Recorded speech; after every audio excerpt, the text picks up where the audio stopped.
Março 10, Números 14, verso 1 a 15, verso 16. Então toda a comunidade começou a chorar em voz alta e continuou em prantos a noite toda. Suas vozes se elevaram em grande protesto contra Moisés e Arão. Ah, se ao menos tivéssemos morrido no Egito, ou mesmo aqui no deserto, diziam.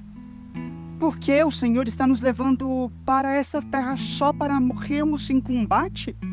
Nossas esposas e crianças serão capturadas como prisioneiros de guerra. Não seria melhor voltarmos para o Egito? E disseram uns aos outros, vamos escolher um novo líder e voltar para o Egito.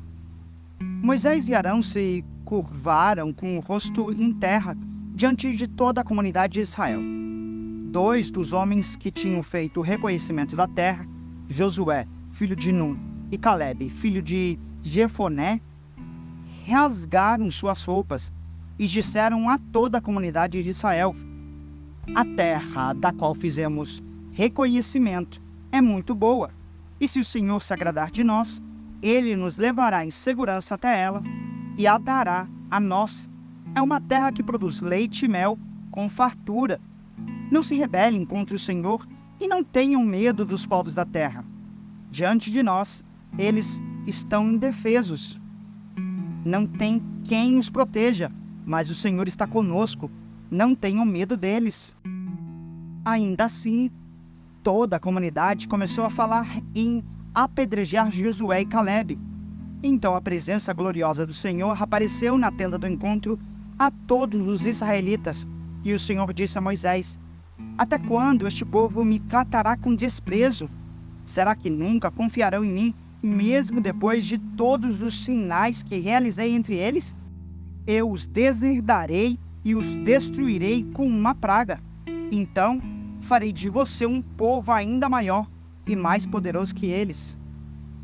Moisés, porém, respondeu ao Senhor, o que os egípcios pensarão? Eles sabem muito bem do poder que mostraste ao resgatar o teu povo do meio deles.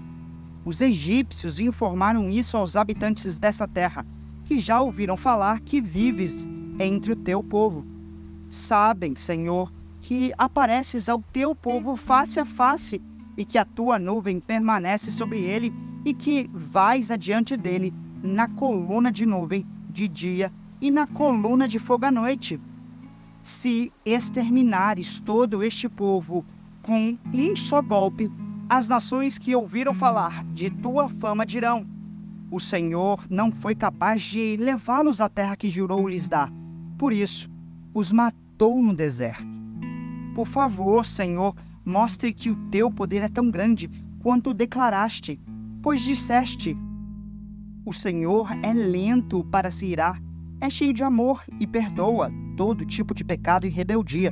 Contudo, não absolve o culpado, traz as consequências do pecado dos pais sobre os filhos até a 3ª e 4ª geração. De acordo com teu grande amor, peço que perdoe os pecados deste povo, como os tem perdoado desde que saíram do Egito. Então o Senhor disse, eu os perdoarei como você me pediu, mas, tão certo quanto eu vivo e tão certo quanto a terra está cheia de glória do Senhor, nenhuma dessas pessoas entrará na terra. Todas elas viram a minha presença gloriosa e os sinais que realizei no Egito e no deserto. Repetidamente, porém, me puseram à prova, recusando a ouvir a minha voz. Jamais verão a terra que jurei dar aos seus antepassados. Nenhum daqueles que me trataram com desprezo haverá. Meu servo Calebe, no entanto, teve uma atitude diferente dos demais. Permaneceu fiel a mim. Por isso eu o farei entrar na terra, da qual fez o reconhecimento, e seus descendentes tomarão posse dela. Agora, deem a meia volta e não sigam rumo à terra que habitam os amalequitas e cananeus. Amanhã partirão para o deserto, em direção ao Mar Vermelho. Então o Senhor disse a Moisés e a Arão, até quando precisarei tolerar essa comunidade perversa e suas queixas contra mim? Sim, ouvi as queixas dos israelitas contra mim. Agora, digam-lhes o seguinte: tão certo quanto eu vivo, declara o Senhor, farei com vocês exatamente aquilo que ouvi dizerem. Todos vocês cairão mortos nesse deserto, uma vez que se queixaram contra mim. Todos com mais de 20 anos que foram contados no censo morrerão. Não entrarão nem tomarão posse da terra que eu jurei lhes dar, para que nela morassem. As únicas exceções serão Caleb, filho de Jefoné, e Josué, filho de Num. Vocês disseram que seus filhos seriam tomados como prisioneiros de guerra. Pois bem, eu os farei entrar na terra em segurança, e eles desfrutarão daquilo que vocês desprezaram. Mas, quanto a vocês, cairão mortos neste deserto. Seus filhos serão como pastores, andando sem rumo pelo deserto durante 40 anos. Desse modo, sofrerão a consequência de sua infidelidade, até que o último de vocês morra no deserto. Uma vez que seus espiões passaram 40 dias fazendo o reconhecimento da terra, vocês andarão sem rumo pelo deserto durante 40 anos, 1 ano para cada dia, como punição por sua culpa. Assim saberão o resultado de se opor a mim. Eu, o Senhor, falei: certamente farei essas coisas a todos os membros da comunidade que conspiraram contra mim. Serão destruídos neste deserto e aqui morrerão. Os homens que Moisés tinha enviado para fazer o reconhecimento da terra, aqueles que instigaram a rebelião contra ele com seu relatório negativo, morreram repentinamente de uma praga diante do Senhor. Dos homens que haviam feito o reconhecimento da terra, apenas Josué e Caleb sobreviveram. Quando Moisés transmitiu essas palavras aos israelitas, eles se encheram de tristeza. No dia seguinte, levantaram-se cedo e subiram em direção ao alto dos montes. Vamos, disseram. Reconhecemos que pecamos, mas agora estamos prontos para entrar na terra que o Senhor nos prometeu. Moisés, porém, disse: por que desobedecem à ordem do Senhor? Isso não dará certo. Não subam para a terra agora, pois o Senhor não estará com vocês. Seus inimigos os aniquilarão. Quando enfrentarem os amalequitas e os cananeus na batalha, serão massacrados, porque vocês abandonaram o Senhor. Ele os abandonará. Arrogantemente, os israelitas avançaram até o alto dos montes, apesar de Moisés e a arca da aliança do Senhor terem ficado no acampamento. Então os amalequitas e cananeus que viviam naqueles montes desceram, derrotaram os israelitas e os perseguiram até Ormá. Então o Senhor disse a Moisés: dê as seguintes instruções ao povo de Israel. Quando vocês se estabelecerem na terra que eu lhes dou, apresentarão ofertas especiais como aroma agradável ao Senhor. Essas ofertas poderão ser apresentadas de diferentes formas: um holocausto, um sacrifício para cumprir um voto, uma oferta voluntária ou uma oferta em alguma das festas anuais, e serão de seus rebanhos de bois ou ovelhas. Quando apresentarem essas ofertas, também entregarão ao Senhor uma oferta de cereal de 2 litros de farinha da melhor qualidade misturada com 1 litro de azeite.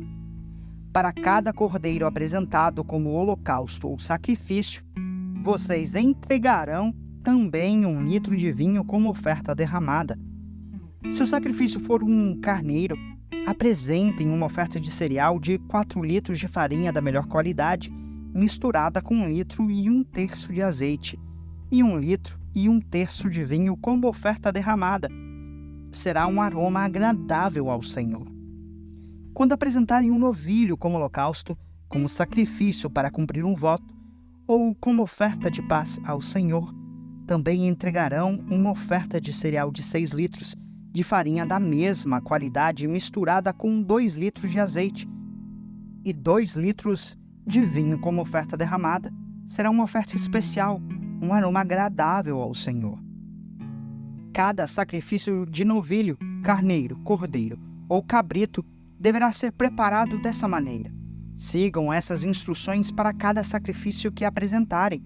Todos os israelitas de nascimento seguirão essas instruções quando apresentarem uma oferta especial como aroma agradável ao Senhor. E se algum estrangeiro que os visita ou que vive entre vocês ou entre seus descendentes quiser apresentar uma oferta especial como aroma agradável ao Senhor, deverá seguir os mesmos procedimentos. Os israelitas de nascimento e os estrangeiros são iguais diante do Senhor e estão sujeitos aos mesmos decretos da comunidade. Essa é uma lei permanente para vocês, a ser cumprida de geração em geração. As mesmas instruções e ordens se aplicam tanto a vocês como aos estrangeiros que vivem em seu meio. Marcos 14, versos 53 a 72. Levaram Jesus para a casa do sumo sacerdote, onde estavam reunidos os principais sacerdotes, os líderes do povo e os mestres da lei. Pedro seguia Jesus de longe e entrou no pátio do sumo sacerdote. Ali, sentou-se com os guardas para se aquecer junto ao fogo. Lá dentro, os principais sacerdotes e todo o conselho dos líderes do povo tentavam, sem sucesso, encontrar provas contra Jesus, para que pudessem condená-lo à morte. Muitas testemunhas falsas deram depoimentos, mas elas se contradiziam. Por fim, alguns homens se levantaram e apresentaram o seguinte testemunho falso: nós o ouvimos dizer: destruirei esse templo feito por mãos humanas e em 3 dias construirei outro, não feito por mãos humanas. Mas nem assim seus depoimentos eram coerentes. Então, o sumo sacerdote se levantou diante dos demais e perguntou a Jesus: você não vai responder a essas acusações? O que tem a dizer em sua defesa?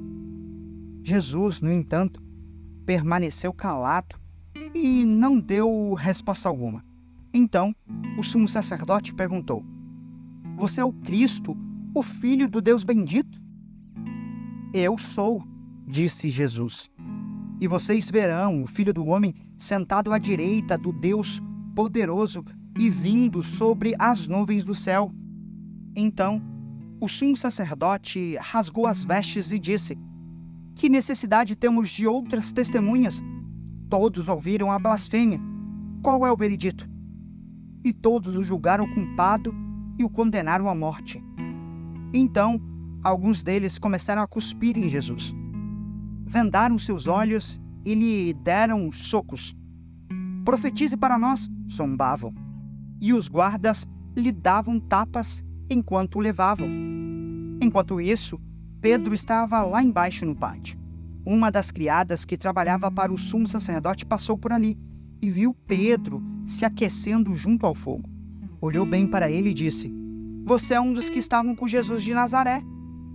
Ele, porém, negou.